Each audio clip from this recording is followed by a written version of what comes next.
It started at 9:17 on a Tuesday when federal agents walked straight past reception while my boss was still telling everyone the system crash was my fault and that I was being difficult again. And I remember standing there thinking how many times I had covered for them, how many late nights I fixed things no one even understood. Because what no one wanted to admit was that the system only worked because I was quietly holding it together while money moved in ways that never quite made sense. And the second I stopped, really stopped, everything started surfacing. Flagged accounts, traced transfers, questions they could not dodge anymore. And by the end of that week, people were being escorted out. A few weeks later, some of them were looking at charges, and that was my revenge. Not loud, not dramatic, just stepping back and letting the truth do what it was always going to do. My name is Alara Vance. I am 39 years old, and my title says Systems Operations Analyst. Nothing about it suggests I am the one person keeping everything from falling apart. But I was. Not the version of the system in the documentation, the clean one with tidy diagrams and predictable flows. The real system, the one that breaks at night when no one is watching, the one that fails in patterns you only notice after too many late hours, the one that depends on quiet fixes no one ever writes down, because admitting them would mean admitting the whole thing is fragile. I knew those patterns. I knew which node slipped out of sync after midnight. I knew which pipeline would quietly drop data when latency crept too high. I knew which restart would steady everything and which one would make it worse. None of that lived in documentation. It lived in me. Derek used to know that, or at least he used to benefit from it. In 2024, he signed my review and called me the most critical operational asset on the team. I remember reading that line more than once because it felt like proof that what I did mattered, even if no one said it out loud. I saved that file like it meant something. By early 2025, it did not. Somewhere along the way, the same work that made me essential also made me invisible. Replaceable. The word did not hit the way I expected it to. It settled somewhere quieter, like something finally lining up in my head. I stopped arguing with myself, stopped trying to prove anything, stopped assuming that if I just worked harder, someone would notice. I knew if things went wrong, I would not just lose control of the system, I would lose my job. That part was clear. What surprised me was how little panic I felt. Mostly I just felt tired. The kind of tired that comes from carrying something too long without ever setting it down. So I made a decision. Nothing dramatic, nothing anyone else would notice. I would stop doing what was never officially mine to carry. That afternoon, Priya came over asking about a warning alert she had been chasing. She still believed every problem had a clean solution if you worked hard enough. I told her I would look at it in the morning. She hesitated because that was not how I usually worked. I always handled things right away. That was the pattern.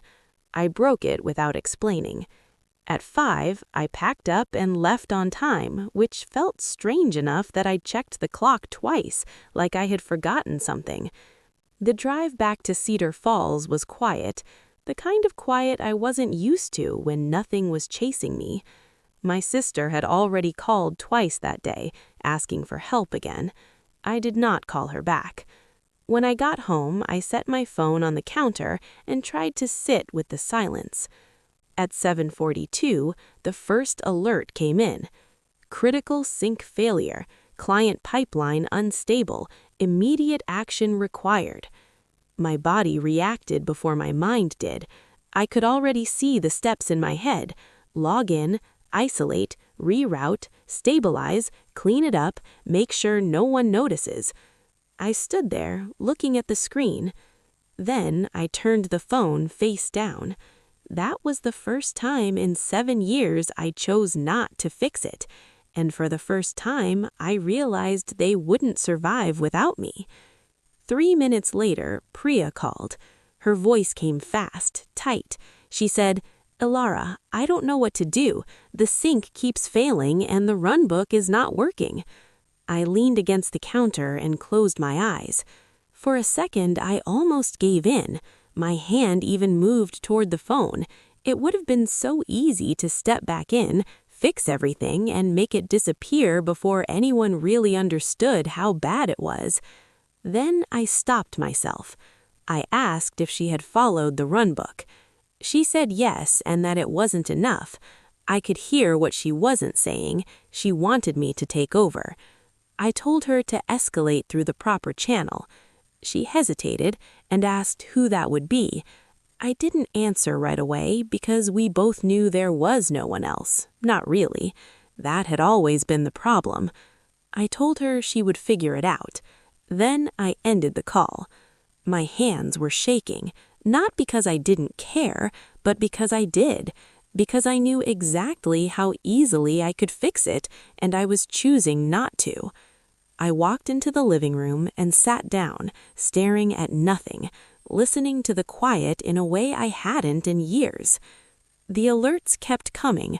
I could feel them stacking without even looking at the screen, like distant alarms I had always been responsible for silencing. I did nothing. Time stretched, each minute heavier than the last. I kept expecting myself to give in, to reach for my laptop, log in, and put everything back the way it was. No one else knew how it worked, not really. They depended on me, whether they admitted it or not. That was the truth. And I had been hiding it by making everything look easy. Around 9, the alerts slowed, then stopped. Either someone managed to steady part of it, or it had failed far enough that it stopped reporting correctly. I didn't check. I left the phone where it was and went to bed without opening my laptop for years. Sleep did not come easily. I kept replaying the call, the pause in Priya's voice, the moment my hand almost moved. I turned onto my side, staring at the wall, forcing myself to stay still. This is what it feels like, I thought. Not saving everything. Not dramatic, not loud, just uncomfortable and quiet. Somewhere between waking and sleep, something else settled in. The system I had been holding together wasn't just the one at work. It was everything. The expectations, the late nights, the way I showed up for people without ever asking what it was costing me. If I stopped here, it wouldn't stay contained. It would spread. And I still didn't know how bad it was going to get. Chapter 2.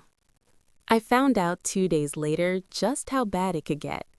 The promotion email hit my inbox a little after 9, neat and polite, like nothing messy had ever happened behind the scenes. Senior Operations Lead.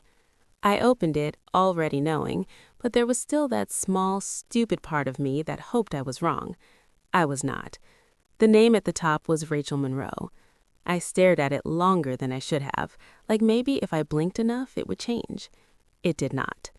Rachel was good at meetings, good at sounding confident, the kind of person who could make leadership feel like everything was under control. She was also the person I had been training. 3 weeks earlier, Daniel Mercer had asked me to help her ramp up, said we needed stronger leadership, said she had potential. I asked if that meant anything for me. He smiled, said we would talk about growth soon. I believed him. I gave her everything I knew, the undocumented patterns, the weird edge cases, the small details that never made it into official notes because they were too complicated to explain. The parts of the system that only worked because someone remembered them. She took notes, asked smart questions, stayed late. I thought it meant something. I thought maybe they were finally building something that included me. I was wrong. The meeting later that morning made it obvious. Daniel stood at the front of the room talking about structure and visibility and scalability, words that sounded important but never fixed anything real. Rachel stood next to him, calm, already stepping into a role she did not understand yet. My name came up once. Then it moved on, like I was already part of the past. Behind them, the dashboard was up on the screen. At first glance, it looked clean, stable, almost impressive. Then I looked closer. Most of the overnight incidents were gone. Not fixed, gone. They had not solved anything. They had just removed the parts that proved the system was breaking. Something in my chest tightened. I trained the person who replaced me, and they still depended on me to keep everything from falling apart. That realization sat heavy, sharper than I expected. I left at 5 again the next day. This time, people noticed. Not directly, but in the way conversations paused, in the way Priya kept watching me like she was trying to understand what I was doing. The next morning, Daniel was waiting near my desk. He asked where I had been the night before. I told him I was off the clock. He said that was not how this team worked. I looked at him, calm. Then maybe that's the problem. He did not like that. He said we were in a critical window and everyone needed to step up. I asked if that included building a system that did not depend on one person to survive. He did not answer. Rachel stepped in, trying to smooth it over. She said she just needed more support while she settled in. I asked her what she would do if the same failure happened again that night. She hesitated, then said she would follow the process. I nodded. That was the right answer. It just wasn't enough. The rest of the day felt off. Not louder, not chaotic, just heavier. Things slowed down, responses lagged, small mistakes slipped through that I would have caught without thinking. Nothing broke completely. Not yet. But the cracks were there, clear if you knew where to look. By mid-afternoon, Priya came over again. She looked exhausted, like she hadn't slept. She asked me if things were going to get worse. I told her they probably would. She asked why no one was fixing it the right way. I looked at her for a moment. Then I said, maybe this is the only way anyone will see it. She did not argue. She just nodded, like she understood more than she wanted to. By the end of the day, the dashboard still looked clean, but underneath it, everything was shifting. And for the first time, I let it fall. Chapter 3. By the second week, it was no longer something you had to explain away. You could feel it the moment you walked into the office, like the air had shifted and nobody wanted to be the first one to say it out loud. Things were off, not in one obvious way, but everywhere at once. Small delays turned into missed updates. Clean reports started coming back with questions attached. Nothing catastrophic, not yet, but it kept happening, and it was getting harder to ignore. I sat at my desk watching it unfold, hands still, forcing myself not to reach for the keyboard every time something broke. That reflex was still there. Fix it before anyone sees. Make it disappear. Make it look like it never happened. I did not move. Priya dropped into the chair next to me that morning, her eyes red, her voice low. I barely slept. You should go home early tonight. She let out a tired laugh. Rachel said we stay until it's fixed. I nodded once. That used to be me. Across the room, Rachel was standing by the board, talking through a growing list of issues, her voice steady but just a little too tight. She was trying, I could see that, but she was chasing problems that were already ahead of her. She walked over a few minutes later, holding her laptop like it might give her answers if she stared hard enough. Marielle, if a node times out, do we restart or reroute? It depends. On what? I held her gaze for a second. On things that were never documented. She did not say anything after that, just nodded slowly, like something was starting to settle in. Before she could ask anything else, Daniel walked in, already irritated. This shouldn't be happening, he said. Who missed this? No one answered. The silence stretched just long enough to make it worse. Then he looked straight at me. You built this system, fix it. I did not even feel angry, just clear. I supported it, I said. I did not build it, and I flagged the risks 3 times last year. He stared at me like he wanted a different answer. You're part of this team. Then the team should have listened when it mattered. That landed harder than I expected. Priya looked down at her screen. Rachel shifted her weight but said nothing. Daniel turned and walked out without another word. A few hours later, the email came through. Ethan Cole, IT Compliance. His messages were always short, direct, impossible to soften. We are seeing reporting inconsistencies that may require formal review. Compliance. That word moved faster than anything else in the building because compliance doesn't care about how things are supposed to work, it cares about what actually happened. Priya leaned closer to me. Is this serious? It can be. How serious? If this gets reported, it could turn into a compliance violation. She went quiet after that. The next message came from a client, North Ridge Logistics. They were seeing mismatched data across reports that were supposed to match exactly. An hour later, Summit Health flagged a sync issue that hadn't been caught overnight. Different clients, different symptoms, same underlying problem. I watched the pattern form without touching anything. This wasn't just a failure anymore. It was something that had been hidden for a long time, and now it was starting to show itself. Rachel called everyone together again. Quick update, she said, trying to keep it controlled. We just need to stabilize things, she said. We'll prioritize high-impact clients. Someone asked how. She hesitated for a second too long. We follow the process. No one said it out loud, but everyone knew the process was not enough. It never had been.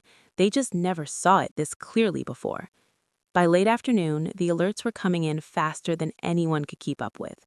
Priya stood up at one point, pressing her hands against her eyes. I can't keep doing this. You don't have to fix everything, I told her quietly. She looked at me like she wanted to believe that, but she also knew what would happen if nothing got fixed. That night was when it crossed into something no one could ignore. It started with one report, North Ridge data showing up where it didn't belong. At first, it looked like a mapping issue, something contained, something fixable. Then it happened again. Different client, same pattern, data in the wrong place. Not everything, just enough to matter, just enough to raise the kind of questions that lead to audits. Priya called me again, her voice tight. Marielle, I'm seeing client data where it shouldn't be. Have you confirmed it? Twice, it's real. Then escalated. To who? The same question, the same answer. There was no one else. Rachel was already on another call, trying to explain something she didn't fully understand. Daniel's office door was closed. He knew, I was sure of it. He had known for a long time. Fixing it properly would have slowed everything down. It would have hit the numbers, and the numbers were what mattered. Priya said my name again, softer this time. What do we do? I looked at the screen in front of me, at the alerts I could fix in minutes, at the system that had depended on me for years. They depended on me, and now no one knew how to stop it. Follow the process, I said. It's not enough. I know. There was nothing else to say. A few minutes later, my phone started ringing. Daniel. I let it ring. Then again and again. Each time I watched the screen light up and go dark. I wasn't trying to make things worse. I was just not holding them together anymore. For years, I had been the reason everything looked stable, the part no one saw, the part no one acknowledged. Without that, everything was visible. By late midnight, the office felt different, quieter, heavier, like everyone was waiting for something to break through. Not just the system, the truth behind it. And for the first time, they couldn't hide it anymore. Chapter 4. The meeting showed up on my calendar before anyone said what it was really about. Mandatory attendance, executive review, no room to ignore it. By the time I walked in, everyone was already there. Daniel Reeves at the head of the table, composed but tense. Lauren Pierce from HR beside him, quiet, watching everything. Ethan Cole from compliance with his laptop open, already reading through something. Rachel Monroe near the end, shoulders tight, not making eye contact with anyone. And Mark Dalton standing near the screen like he still believed he could control how this would go. I took my seat without saying a word. No one asked how I was. No one needed to. Mark started first, voice steady, like he had practiced this. Marielle has disengaged from critical responsibilities. I kept my face still. Her refusal to support after hours has directly impacted operations. Clean narrative, simple, convenient. Daniel turned to me. Is that accurate? I met his eyes. Can I show you something? He nodded. I opened my laptop, slower than I needed to, giving the moment time to settle. First, my contract. Just the basics. My hours are 8:30 to 5. I let that sit in the silence. Then I pulled up the logs, page after page of timestamps, late nights, early mornings, weekends. I handled 168 after-hours incidents last year. I paused. None of them were compensated. I could feel the shift in the room. Not dramatic, just enough. Then the emails. 3 threads spread across months. Subject lines polite, almost easy to ignore. I flagged system dependency risks 3 times. I looked at Daniel. There was no response. Mark shifted beside the screen, just slightly, like he already knew where this was going. I added one more line before anyone spoke. I wasn't just working late. I was carrying a system no one else understood. That landed harder than anything else I had said. Ethan leaned forward, finally speaking. The current system shows a pattern of reliance on undocumented processes tied to a single individual. His voice stayed neutral, but the meaning was clear. Priya spoke next, quieter than usual. I couldn't fix anything without her. She stared down at the table when she said it. Rachel looked up then, like she had been holding something back. I wasn't trained for this level of dependency. No defensiveness, just the truth. I clicked again. Performance review, last year. Mark's own words on the screen. Most critical operational asset. I did not need to explain it. Everyone in the room read it for themselves. The silence stretched, heavier now. Ethan broke it again. There is evidence that known risks were not escalated appropriately prior to the current incident. That changed everything, because now it was not just failure, it was accountability. Daniel turned toward Mark. Is that accurate? For the first time, Mark hesitated. It was small, but it was enough. I wouldn't frame it that way. Daniel did not look away. This should have been escalated months ago. Mark opened his mouth, then stopped. There was nothing he could say that would hold up anymore, and everyone knew it. I sat there, watching it happen. I didn't interrupt, I didn't push, I didn't need to. For years, they depended on me, and I stopped. Daniel leaned back slightly, eyes moving between all of us. Why was this system allowed to operate like this? No one answered, because the answer was simple. It worked, until it didn't. And as long as it worked, no one wanted to slow it down. Lauren spoke then, calm but firm. This raises serious concerns about oversight and risk management. Mark turned toward her quickly. We delivered consistent results. At what cost? She asked. He had no answer. Rachel shifted in her seat. I should have asked more questions. Mark looked at her, sharper now. You were brought in to lead. I can't lead something I don't understand, she said. That landed hard, harder than anything else in the room. Priya looked like she wanted to say something again, then stopped herself. Daniel stood. We are not resolving this today. His voice stayed controlled, but the weight behind it was clear. There will be a full review of the system, prior risk assessments, and reporting structure. He looked directly at me. I need clarity on your role moving forward. I held his gaze. I will work within my defined responsibilities. No more, no less. He nodded once, like he understood exactly what that meant. Ethan closed his laptop. I will be initiating a formal compliance review. That was the line. Once compliance stepped in, there was no controlling the story anymore. Facts would be pulled apart, decisions would be examined, and everything that had been hidden would surface. The meeting ended without resolution. People stood slowly, avoiding eye contact, gathering their things like they were trying to leave something behind in the room. Rachel paused near the door, then turned back to me. I didn't know, she said. I know, I told her. She nodded once, then walked out. Priya stayed for a second longer. You didn't do anything wrong. I looked at her. I stopped protecting them. She let that sit, then gave a small nod before leaving. Mark was the last one there besides me. He stayed near the table, voice lower now. You could have handled this differently. I closed my laptop. I handled it exactly how it needed to be handled. He looked at me like he wanted to argue, then didn't, because there was nothing left to defend. I stood up and walked out without looking back. For the first time in years, I wasn't carrying anything with me. No alerts, no hidden fixes, no responsibility that wasn't mine. Just the truth, out in the open. And this time, I wasn't going to fix it for them. Chapter 5. The change did not come all at once. It showed up in small ways first, the kind you only notice if you have been paying attention for a long time. Meetings got shorter. People stopped talking in circles.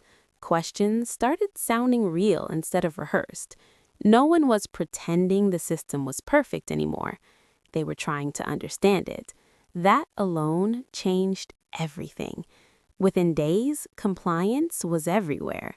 Ethan's team pulled logs, reviewed decisions, traced back what had been ignored and what had been quietly carried. I stayed out of it, not because I did not care, but because it was no longer mine to fix. For the first time in years, I did exactly what my role required. Nothing more, nothing hidden, nothing extra. Mark Dalton was reassigned without any announcement. His name just stopped showing up where it used to matter. No meetings, no approvals, no authority. From the outside, it looked quiet, but everyone inside knew what it meant. Careers do not end loudly at that level. They just stop. Rachel stepped down a few days later. She came by my desk near the end of the afternoon, looking tired but steady. I thought I could handle it, she said. I closed my laptop and looked at her. You weren't given the full picture. She let out a breath, almost like relief. I kept thinking I was missing something obvious. You were, I said. She smiled, just a little. Yeah, I guess I was. There was no tension between us, no blame, just clarity. She thanked me before she left, quiet and sincere. Priya transferred teams the next week. Better structure, less chaos, something that actually made sense. She texted me a few days later. Thank you for not letting me become you. I read that twice, then I replied, you won't. That was enough. HR moved faster than I expected. New policies rolled out within days. After-hours work was no longer invisible. Rotations were assigned. Time was tracked. If something broke, it belonged to a team, not a single person. Documentation became mandatory. Everything that had lived in someone's head now had to exist somewhere real. It slowed things down at first, but it also made everything honest. Daniel called me into his office near the end of the second week. This time, there was no tension in the room, no edge in his voice, just direct. We're offering you the senior operations lead role. I did not answer right away. He slid the offer across the desk. The numbers were different now. Salary that matched the work. Back pay included. Not everything, but enough to show they understood what had been missing. We need someone who understands the system and the risks, he said. We should have handled this differently. That was as close as he was going to get to saying it. I nodded. I'll take it. Not because I needed the title, I had already been doing the work, but because this time it was clear, defined, real. For the first time, the system acknowledged what I had always been. That night, I left at 5, on time, no hesitation, no second thoughts. My phone rang later while I was at home. Megan. I already knew why she was calling. I need your help this weekend, she said, fast, like she was trying to get it out before I could stop her. No, I said it before she finished. There was a pause. You've changed, she said. I leaned back, thinking about that. No, I said. I just stopped doing things that were never mine to carry. She did not push. There was nothing left to argue. We ended the call there, and for the first time, I did not feel that pull to step in. No pressure, no guilt, just space. The next few weeks settled into something new. Not perfect, but real. Problems still happened, systems still failed, but they were visible now, shared, handled the way they should have been from the beginning. No one was quietly carrying everything anymore. I used to think the system needed me. I was wrong. It needed structure. It needed honesty. It needed accountability. And once those things were in place, it did not need me the way it used to. I walked into the office one morning and realized something had shifted in me too, not just around me, in me. I was not watching everything anymore, not anticipating every failure, not holding tension I could never put down. I was just doing my work and then leaving, like it was always supposed to be. Sometimes I still look at the dashboard, still clean, still steady, but now I understand what that actually means. Not that nothing is wrong, just that nothing is hidden. That's enough. I did not need revenge. The truth did it for me. I did not destroy anything. I did not expose anyone directly. I did not fight. I just stopped protecting something that should have never depended on me in the first place. And when I did, everything else followed. For years, they depended on me, and I stopped. And for the first time, I was not the one carrying everything anymore. If you've ever been the one holding everything together, the one no one notices until something breaks, what do you think would happen if you stopped? If this story meant something to you, stay with me, share your thoughts below, and follow along for more stories that might feel a little closer to your own.